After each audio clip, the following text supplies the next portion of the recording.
ഇത് ദേശാഭിമാനിയുടെ പോസ്റ്റ് ആയതുകൊണ്ട് അത്ര നമ്മൾ പരിഗണയ്ക്ക് എടുക്കേണ്ട കാര്യമൊന്നുമില്ല. എന്തായാലും ഇപ്പോൾ പറയുന്നു, അഭിമാന പദ്ധതികളിൽ എന്താ പറയുക, തുടർച്ചയില്ല, വികസന തുടർച്ച നടക്കുന്നില്ല എന്നാണ് ഇപ്പോൾ ദേശാഭിമാനി പറയുന്നത്.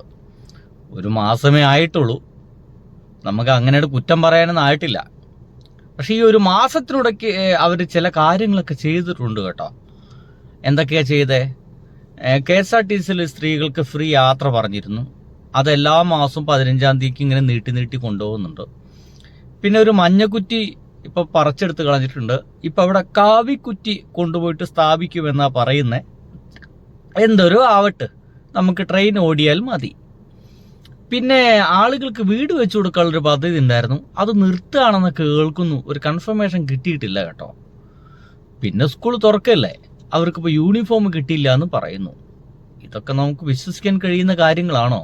പക്ഷെ വിശ്വസിച്ച് വെക്കൂ, സ്കൂള് 50% യൂണിഫോം 50% ആൾക്കാർക്ക് കിട്ടിയിട്ടുള്ളൂ അത്രേ. എന്തായാലും തുടക്കം തന്നെ കൊള്ളാം കേട്ടോ. ഇനി അങ്ങോട്ട് അതിനിടയ്ക്ക് എന്താണ് ഈ പെൻഷൻ ഉണ്ടല്ലോ, അത് കിട്ടിയില്ല അത്ര. കുറേ പേർക്ക് കിട്ടിയില്ല. കൃത്യമായിട്ട് കൊടുത്തുകൊണ്ടിരുന്നായിരുന്നു കഴിഞ്ഞ തവണത്തെ ഗവൺമെൻറ്. ഇപ്പോൾ തുടക്കം തന്നെ ഒരു മാസം കംപ്ലീറ്റ് ആകുമ്പോഴത്തേന് തന്നെ കിട്ടാതാവുന്നു, താമസിക്കുന്നു. കിട്ടാതാവില്ല, താമസിക്കുന്നു, കിട്ടാൻ താമസം വരുന്നു. ഇനിയിപ്പോൾ അത് അടുത്ത മാസം മുതൽ കിട്ടാൻ താമസം വരിക എന്ന് പറഞ്ഞ പരിപാടി മാറിയിട്ട് കിട്ടൂല എന്നാവുമോ എന്നുള്ളതാണ് ഇപ്പോൾ ജനങ്ങളൊരു സംശയം.